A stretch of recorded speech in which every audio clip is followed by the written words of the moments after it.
Assalamualaikum warahmatullahi wabarakatuh. Bapak Ibu dulur-dulur sararea ku hatur nuhun.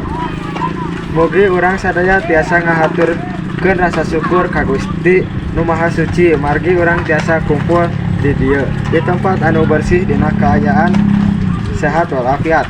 Hadirin nu kuhatur, dintenna ieu urang ngobrolkeun hiji hal anu penting pisan nyaeta kabersihan lingkungan sapertos paribasa Sunda kudu bisa ngajaga kebersihan sabab kebersihan teh bagian tina iman. Artina lamun orang ngajaga kebersihan, orang geus ngajaga diri sorangan, masyarakat jeung lingkungan hirup. Kebersihan lingkungan teh lain ngan saukur tanggung jawab pemerintah atau petugas kebersihan, tapi tanggung jawab urang sararea. Lamun orang ngalungaruntah di tempat anu beres ngurangan pemakaian plastik ngamumule tangkal jeung ngajaga saluran cai, maka urang geus nyumbang pikeun kahirupan anu leuwih sehat jeung nyaman.